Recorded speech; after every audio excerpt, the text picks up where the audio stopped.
Hello student, today we will discuss about ovum transport. कैसे जो है ओवम का ट्रांसपोर्ट ओवरी से लेकर यूट्रस तक होता है। तो ट्रांसपोर्ट ऑफ ओवम, सबसे पहले तो हमें पता है ओवरी के अंदर जो है फॉलिकल्स बनते हैं। फॉलिकल्स के अंदर जो है oocyte जो है वो सेफ होता है। ओवम जो प्राइमरी oocyte स्टेज पे होता है ओवरी के अंदर।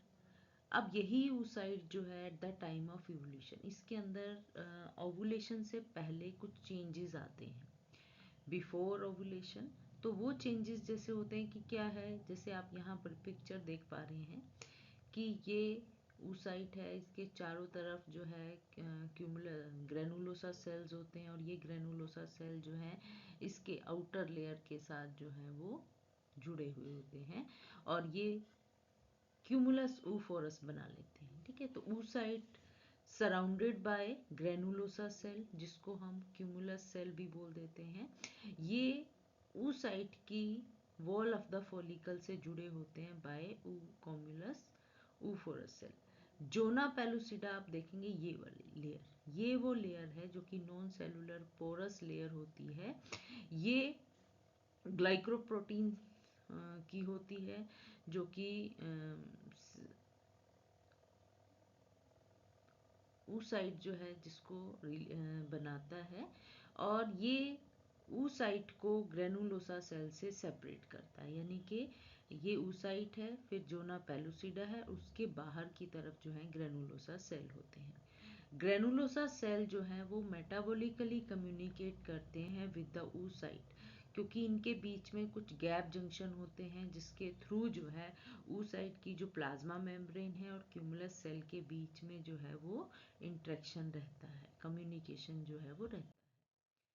क्या होता है बिफोर ओवुलेशन? ओवुलेशन से पहले जस्ट क्या होता है कि हमें पता है हार्मोन्स के लेवल, क्योंकि फॉलिकल ग्रेफियन फॉलिकल में कन्वर्ट हो जाता है तो एस्ट्रोजन प्रोड्यूस करता है।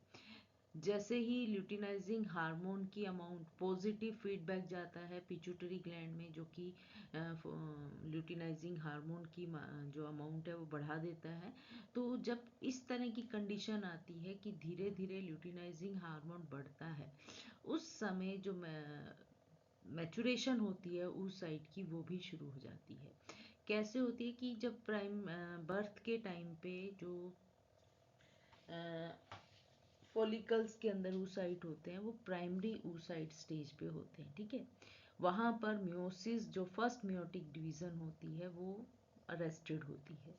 अब जैसे ही ओवुलेशन होने से पहले जब ल्यूटिनाइजिंग हार्मोन की कंसंट्रेशन बढ़नी शुरू होती है तो ये अपनी फर्स्ट म्योटिक डिवीजन को कंप्लीट कर लेते हैं। ठीक है, और सेकंड, अब यहाँ देखिए ये सेकेंड म्योटिक जो डिवीजन है उसके अंदर एंटर कर जाता है, और यहाँ पर भी ये मेटाफेज पर जो है वो अरेस्ट हो जाती है। तो यानी कि क्या होता है कि जो न्यूक्लियस है, अब यहाँ पर जो प्राइमरी oocyte का न्यूक्लियस डिवाइड होता है और ये बना देता है सेकेंडरी oocyte और एक फर्स्ट पोलर बॉडी, जिसके कारण जो नंबर ऑफ क्रोमोसोम होते हैं वो 23 डबल स्ट्रक्चर क्रोमोसोम होते हैं। ठीक है, अब इसके बाद ये आगे की प्रोसेस जाती है और मेटाफेज में अरेस्ट हो जाती है। तो ये वाला प्रोसेस जो है यहाँ तक मिड तक जो है वो होता है बिफोर ओवुलेशन। और सेकंड जो चेंजेस देखने को मिलते हैं वो होते हैं जो क्यूमुलस सेल जो होते हैं वो रिट्रैक्ट कर जाते हैं cellular contact from the oocyte। जब हमने पढ़ा कि यहाँ पर जोना पेलुसिडा है, ये कोरोना रेडिएटा ग्रेनुलोसा सेल्स हैं, ये क्यूमुलस सेल्स हैं। ये क्यूमुलस सेल जो हैं गैप जंक्शन के द्वारा जो है इनकी आपस में कोऑर्डिनेशन होती है। ठीक है, अब क्या होते हैं ये सेल जो है इस स्टेज में आकर जब ओवुलेशन होने वाला होता है थोड़े से रिट्रैक्ट कर जाते हैं, और by contracting their cellular content. ठीक है, और जिसके कारण जो गैप जंक्शन होता है डिस्टर्ब हो जाता है, और जैसे ही ये डिस्टर्ब होता है जो मैचुरेशन है और माइग्रेशन है कॉर्टिकल ग्रेन्यूल की to the outer cortex of the oocyte की तरफ होने लग जाती है। और कोरोना रेडिएटा आप देखेंगे ग्रेनुलोसा सेल जो है कोरोना रेडिएटा, क्योंकि सन रेज की तरह ये दिखाई देते हैं तो इनको कोरोना रेडिएटा के नाम से जाना जाता है। oocyte और इसके क्यूमुलस मास ऑफ सेल ये प्रिपेयर करते हैं to leave the ovary by detaching from follicular wall से, ठीक है। अब यहाँ पर ये प्रिपरेशन होती है बिफोर ओवुलेशन की। जो oogenesis का प्रोसेस है वो यहाँ तक कंप्लीट होता है मायोसिस 2 की मेटाफेज स्टेज तक। ये जो इनके सेल्स हैं, ये जो क्यूमुलस सेल हैं, इनके आपस में जो है रिट्रैक्शन हो जाती है, जो कॉर्टिकल ग्रेन्यूल है उनकी मैचुरेशन हो जाती है, माइग्रेशन हो जाती है और ये वॉल ऑफ फॉलिकुलर सेल से डिटैच हो जाती है। अब इस समय क्योंकि oocyte जो है वो जो हमारा ग्रेफिन फॉलिकल है वो स्टिल जो है उसमें सेकेंडरी oocyte स्टेज पर होता है और ये इसी स्टेज पर जो है एब्डोमिनल कैविटी के अंदर ओव्यूलेट हो जाता है, ठीक है। और ये जब ओवुलेशन होती है तो हमें पता है क्या होता है कि हार्मोन लेवल इंक्रीज होता है, साल्ट कंसंट्रेशन बढ़ जाती है, ऑस्मोटिक प्रेशर बढ़ जाता है, जिसके कारण जो ग्रेफिन फॉलिकल है वो रप्चर हो जाती है, ठीक है। और रप्चर होने के बाद ये जो फेम्ब्रिकेटेड जो एंड होता है उस तरफ जो फेलोपियन ट्यूब है उसकी तरफ जो है वो मूव करना शुरू करते हैं। ये जो हमने बताया कि मेयोसिस 2 की जो मेटाफेज में अरेस्ट होता है, यहाँ तक जो ओवा है वो रिलीज हो जाता है, ओवुलेशन हो जाता है, ओवुलेटेड ओवा। इसके बाद की अगर फर्टिलाइजेशन हो जाती है तो ये प्रोसेस जो है फर्दर मूव करता है। जो मायोसिस 2 है वो कंप्लीट होती है और फिर ये डिवाइड हो जाता है न्यूक्लियस और ये बना देता है एग या ओवम और सेकेंड पोलर बॉडी। अल्टिल जब तक फर्टिलाइजेशन नहीं होता वो सेकेंडरी oocyte स्टेज पर ही रहता है। अब ओवम जो है फ्लोपियन ट्यूब में एंटर करता है, क्योंकि देखिए हमें पता है ओवरी से निकलने के बाद यहाँ पर ये फ्लोपियन ट्यूब में एंटर करता है, एम्प्यूला इस्थमस इस से होता हुआ ये यूट्रस में एंटर करेगा। तो सबसे पहला स्टेप यही होता है कि एग जो है वो ओवुलेटेड एग जो है वो यूट्राइन ट्यूब के द्वारा कैप्चर किया जाए। तो जैसे जैसे डिफरेंट चेंजेस ओवरी के अंदर आते हैं उसी तरह ओवुलेशन से पहले यूट्राइन ट्यूब के एपिथेलियल सेल जो कि हाईली सिलिएटेड होते हैं, उनकी जो मसल्स होती हैं, स्मूथ मसल्स हैं, वो एक्टिवेट हो जाती हैं ट्यूब के अंदर। सस्पेंसरी लिगामेंट है उनकी एक्टिविटी बढ़ जाती है ड्यू टू हार्मोनल चेंजेस के कारण। जैसे ही ओवुलेशन होता है तो क्या होता है, ये जो फेम्ब्रियाई होती हैं यूट्राइन ट्यूब की, ये ओवरी की तरफ मूव कर जाती हैं, यानी कि ओवरी के एकदम क्लोज आ जाती हैं। जो सीलिया होते हैं फेम्ब्रियाई के सरफेस पे, आपको मैं बता दूं पूरे फेलोपियन ट्यूब और फेम्ब्रियाई में अगर कंपेयर करें तो फेम्ब्रियाई के सरफेस के ऊपर जो है सबसे ज़्यादा सीलिया जो है वो प्रेजेंट होते हैं, ग्रेटर कंसंट्रेशन में प्रेजेंट होते हैं। और ये अपनी जो एडेसिव साइट है जहाँ पर ओवम जो है वो कैप्चर होगा वो डिस्प्ले कर देते हैं। सीलिया एक्टिवेट हो जाते हैं एस्ट्रोजन के द्वारा जो कि ओवरी के द्वारा सिक्रीट किया जाता है। और ये सब चीज़ें कॉज करती हैं कि सीलिया की बीटिंग टुवर्ड्स द ओपनिंग ओस्ट्रियम की तरफ जो है मुंह बीट करना शुरू कर देते हैं, ठीक है। और जिस इन एक्शन के कारण जो फिम्ब्रियाई के सीलिया की बीटिंग है, सीलियरी मूवमेंट है कि वो ओवरी के तरफ जो है वो बीट कर रहे होते हैं, ये सब जो है वो ओवुलेटेड एग को कैप्चर करने में एफिशिएंट रोल प्ले करते हैं। अब जैसे ही यूट्राइन ट्यूब के अंदर एग ओवम जो है वो मूव कर जाता है, अब यही एग जो है वो ट्रांसपोर्ट होता है टुवर्ड्स द यूट्रस। वो डिफरेंट फ्लोपियन ट्यूब के डिफरेंट पार्ट से होकर गुजरता है और यूट्रस तक पहुंचता है विद द कॉन्ट्रैक्शन ऑफ जो इनके चारों तरफ आप देखेंगे ये फ्लोपियन ट्यूब का टीएस है। इनफेंडुबुलम में इस तरह की म्यूकोसा लेयर होती है और फिर सिलिएटेड लेयर होती है, एम्प्यूला में देखिए, फिर इस्थमस में। तो इस तरह का जो स्ट्रक्चर है वो देखने को मिलता है। ये म्यूकोसल फोल्ड है, ये मस्कुलरिस लेयर होती हैं, ब्लड वेसल्स हैं। तो यहाँ पर जो स्मूथ मस्कुलेचर होता है ट्यूब का, सीलिया लाइनिंग होती है ट्यूबल म्यूकोसा की, वो कॉन्ट्रैक्ट करती हैं, जिसके कारण एग की मूवमेंट टुवर्ड्स द यूट्रस होनी शुरू हो जाती है। फ्लोपियन ट्यूब जो कि 11 टू 12 सेंटीमीटर की होती है, एपिथीलियम के द्वारा लाइंड होती है। उसके अंदर भी साइक्लिक चेंज आते हैं, जैसे जैसे एंड्रोमेट्रियम में आते हैं, due to the release of oestrogen. और इन्हीं हार्मोनल चेंज के कारण जो है ये हमें एंड्रोमेट्रियम चेंज देखने को मिलता है, फ्लोपियम ट्यूब की एपिथेलियल के अंदर चेंज देखने को मिलता है, उसके मस्कुलेचर में एक्टिविटी बढ़ जाती है, सिलियरी मूवमेंट जो है वो टुवर्ड्स द बीटिंग जो है वो टुवर्ड्स द यूट्रस जो है वो होनी शुरू हो जाती है। एपिथेलियम जो कि नॉन सिलिएटेड सेल और सिलिएटेड सेल, अगर तुम्हें ध्यान हो, हमने जब फ्लोपियन ट्यूब में पढ़ा था तो हमने बताया था उसके अंदर म्यूकोसा लेयर में कुछ सेल जो हैं सिक्रीटरी सेल सिलिएटेड होते हैं, और उनके बीच में पैग सेल होते हैं जो कि नॉन सिलिएटेड होते हैं, उनके ऊपर सीलिया प्रेजेंट नहीं होता। तो दोनों तरह के सेल प्रेजेंट होते हैं एपिथेलियम के ऊपर। जो नॉन सिलिएटेड सेल्स होते हैं वो मेजर उनका रोल सिक्रीटरी एक्टिविटी का होता है during the follicular phase of the cycle, और इसके साथ साथ वो साइटोप्लाज्मिक कंपोनेंट भी रिलीज करते हैं, क्योंकि एग की मूवमेंट के लिए जरूरी होता है। They provide important metabolic factor for transport and implantation में भी हेल्प करते हैं। अब मूवमेंट जो है वो डिपेंड करती है presence of follicular cumulus cell, जो कि एग के चारों तरफ, क्योंकि जब एग रिलीज होता है तो उसके चारों तरफ के जो क्यूमुलस सेल होते हैं वो एज इट इज मूव करते हैं।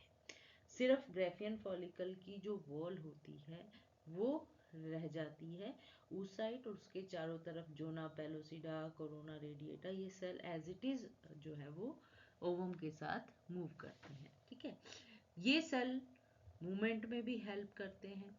जब ट्यूब के अंदर ट्रांसपोर्ट होती है कि जिसमें 3 to 4 डेज का टाइम लगता है, ये डिपेंड करता है कि वो फर्टिलाइज्ड है या नहीं है। एग ट्रांसपोर्ट टिपिकली 2 फेज में होता है। एक स्लो ट्रांसपोर्ट होता है एम्प्यूला के अंदर जिसमें 72 आवर्स का टाइम लगता है। एक मोर रैपिड फेज होता है जिसमें सिर्फ 8 आवर्स का टाइम लगता है, जिसमें क्या होता है एग जो है वो और ये एम्ब्रियो जो है वो पास होता है through isthmus into the uterus. तो दोनों फेज होते हैं। अगर वो फर्टिलाइज्ड हो जाता है तो स्लो मूवमेंट हो जाती है, अगर अनफर्टिलाइज्ड रहता है तो मूवमेंट जो है वो फास्ट रहती है। रैट और माइस की ओवरी में अगर आप देखेंगे तो उनका जो डिस्टल पोर्शन होता है ट्यूब का वो कॉमन फ्लूइड फील्ड सैक्स के साथ कवर्ड होता है। ओवुलेटेड एग जो है उस फ्लूइड के द्वारा, उस फ्लूइड के करंट के द्वारा जो है वो to the fimbriated end of the tube तक पहुंचते हैं। लेकिन प्राइमेट्स के अंदर, ह्यूमंस के अंदर जो ओवुलेटेड एग होता है वो क्यूमुलस मास के साथ उसके चारों तरफ जो है सेल प्रेजेंट होते हैं, ओवरी में प्रेजेंट होता है। जो फिम्ब्रेटेड एंड ऑफ ट्यूब होता है वो क्या करता है, कैच करता है, कैप्चर करता है अपनी सिलियरी मूवमेंट के द्वारा, मस्कुलर मूवमेंट के द्वारा, फ्लूइड नहीं होता है वहां पर, उसके द्वारा जो है वो एग को जो है वो पिकअप कर लेता है from the ovary. Entry into the tube is facilitated muscular movement है, that is bringing the fimbria into contact with the surface of the ovary. तो माइस और रैट के अंदर तो फ्लूइड फील्ड सैक होता है जिसमें से फ्लूइड रिलीज होता है, वो ओवम को कैच करने में हेल्प करता है। लेकिन प्राइमेट्स के अंदर जो है सिर्फ सीलिया होते हैं फिम्ब्रियाई के, जो कि बीट करते हैं और मस्कुलर मूवमेंट होती है जिसके कारण वो एग को पिकअप कर लेते हैं। ये देखिए ये ओवरी है, ठीक है। ओवरी में जैसे ही ओवुलेशन होता है ये फिम्ब्रियाई जो होते हैं ये इसको पिकअप कर लेते हैं ओवम को। सेकेंडरी oocyte स्टेज के अंदर ये रिलीज होता है, ठीक है। फिर उसके बाद ये एम्प्यूला से होता हुआ, इस्थमस से होता हुआ जो है यूट्रस में चला जाता है। तो यहाँ पर जो फर्टिलाइजेशन का प्रोसेस है वो वेरी करता है कि अगर फर्टिलाइज हो जाती है तो मूवमेंट और इम्प्लांटेशन होती है, और अगर वो फर्टिलाइज नहीं होता है तो मूवमेंट प्लस मेंस्ट्रुअल साइकिल जो है वो होती है। अब एम्प्यूला एम्प्यूला जो है जो हमने बताया कि 12 सेंटीमीटर तक लंबी फ्लोपियन ट्यूब होती है, जिसमें से 5 to 8 सेंटीमीटर एम्प्यूला का साइज होता है, उसकी लेंथ होती है, जो कि हाईली सिलिएटेड होती है। उसके अंदर भी जो बीटिंग होती है वो सिंक्रोनसली होती है टुवर्ड्स द यूट्रस की तरफ। ठीक है, सारे सीलिया जो हैं सिंक्रोनाइजिंग वे से जो है वो बीट करते हैं, उनकी डायरेक्शन जो है यूट्रस की तरफ होती है। जो फिम्ब्रिया है auxiliary beat is faster in secretory phase of the menstrual cycle. जिस समय क्या होता है कि फर्टिलाइजेशन नहीं होता, उस समय इनकी बीटिंग जो है बहुत फास्ट होती है, और वो मेंस्ट्रुअल साइकिल का सिक्रेटरी फेज जो है वो हो रहा होता है, तो उस समय ये बीटिंग फास्ट हो जाती है। मंकी है, ह्यूमन है, उनके अंदर यूनिडायरेक्शनल बीट होती है, जो कि इस्थमस रीजन के अंदर देखने को मिलती है। मस्कुलर कॉन्ट्रैक्शन जो होता है ट्यूब का, वो प्राइमरी फोर्स का काम करता है for moving the ovum.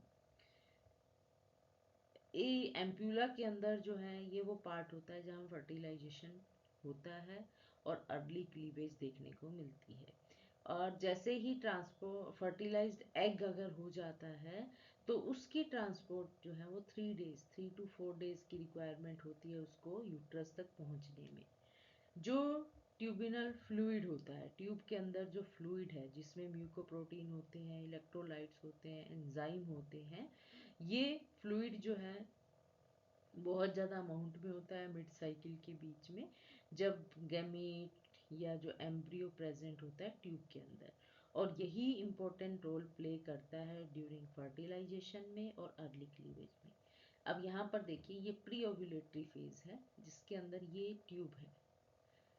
Sperm की एंट्री इस डायरेक्शन में होती है, ओवा की एंट्री इस डायरेक्शन में होती है, तो उस समय आप देखेंगे ये कुछ नहीं आपको दिखाई दे रहा, ठीक है यहाँ पर। लेकिन यही पोस्ट ओवुलेशन के बाद अगर आप देखते हैं तो जो कॉर्पस ल्यूटियम होता है वो बन जाता है, एस्ट्रोजन प्रोजेस्टेरोन हार्मोन सिक्रीट होने लग जाते हैं। उस समय ये जो oocyte क्यूमुलस कॉम्प्लेक्स होता है, ये ट्रांसपोर्ट में हेल्प करता है। एम्प्यूला के अंदर जो है फर्टिलाइजेशन देखने को मिलती है, फिर अर्ली क्लीवेज जो है वो होती है, और एम्ब्रियो जो है वो यूट्रस की तरफ मूव करता है। ठीक है, अब यहाँ पर देखेंगे ये ओवुलेशन हुआ, ठीक है, ओवुलेशन, और फिर एम्प्यूला के अंदर फर्टिलाइजेशन हुआ जिसमें 0 डे, मतलब कि आवर्स में ही टाइम लगता है, फुल डे भी नहीं रहते। उसके बाद डे 1 में ये 2 सेल स्टेज में, 4 सेल स्टेज में, 8 सेल स्टेज में, थर्ड डे में ये मोरुला स्टेज के अंदर पहुंच जाता है, फोर्थ डे के अंदर ये ब्लास्टोसिस्ट बन जाता है, और फिर ये इम्प्लांटेशन जो है वो 5 डे जो है वो इम्प्लांटेशन हो जाती है। इस्थमस जो कि सबसे छोटी होती है, ठीक है, ये एक जंक्शन होता है, 2 और 3 सेंटीमीटर की लेंथ होती है, ये भी सिलिएटेड होती है, लेकिन यहाँ पर सीलिया जो है वो लेस डेंस होते हैं। ये स्पर्म की मूवमेंट को और एम्ब्रियो की ट्रांसपोर्ट दोनों को रेगुलेट करते हैं, क्योंकि स्पर्म जो है ऐसे मूव कर रहे हैं टुवर्ड्स द ओवरी, और जो ओवम है वो टुवर्ड्स द यूट्रस मूव करता है, तो दोनों को जो है ये रेगुलेट करते हैं। लास्ट रीजन होता है जो कि कहलाता है इंट्राम्यूरल सेगमेंट, ये वाला, जो कि ये जो फंडस रीजन होता है यूट्रस का, उसके पास होता है, और ये लिंक का काम करता है between the isthmus and uterus के बीच में। जो फर्टिलाइज ओवम है वो हमें पता है 4 to 5 डेज लेता है travelling into the uterine cavity at the blastocyst stage तक, और एग जो है ट्रांसपोर्ट होता है वो पोस्ट ओवुलेशन के बाद होता है, लेकिन वहाँ पर फर्टिलाइजेशन नहीं होती है। हैप्लॉइड ओवुलेटेड oocyte जो है वो ट्रांसपोर्ट होता है, जिसमें कहता है अगर मोर रैपिड फेस में लेंगे तो 8 आवर्स का टाइम लेता है, और एग जो है वो इस्थमस से होता हुआ यूट्रस में पहुंच जाता है। और अगर बहुत ज़्यादा कह सकते हैं आप लंबा समय लगता है, जिसमें क्या होता है 80 आवर्स तक का टाइम भी लग सकता है आफ्टर ओवुलेशन, जिसमें ओवुलेटेड एग जो है वो यूट्राइन ट्यूब से यूट्रस तक पहुंचता है। अगर फर्टिलाइजेशन नहीं होती है तो उस केस में एग जो है वो डिजेनरेट हो जाता है और लास्ट में फेगोसाइटिस हो जाता है। ठीक है, तो इस तरह से ट्रांसपोर्ट जो है, अगर आप देखेंगे फर्टिलाइज्ड ओवम की ट्रांसपोर्ट जो है ऊसाइट, यहाँ पर 0 डे में जो है वो फर्टिलाइजेशन हो गई। रैपिड प्रोसेस होता है, अगर फर्टिलाइजेशन होती है तो 8 to 10 आवर्स में हो जाती है, और अगर फर्टिलाइजेशन नहीं होती तो यही ट्रांसपोर्ट जो है वो क्विक हो जाता है। ठीक है, अदरवाइज ये 3 to 4 डेज जो है यहाँ तक यूट्रस तक पहुँचने में ले लेता है। फर्टिलाइज्ड हो गया तो वो different cleavage, first cleavage, second cell stage, fourth cell stage, 8 cell stage से होता हुआ ये ब्लास्टोसिस्ट में जाकर और फिर यहाँ पर ये इम्प्लांटेशन हो जाता है इन द एंडोमेट्रियम के अंदर। तो ये था ओवम की transport in the fallopian tube. Thank you.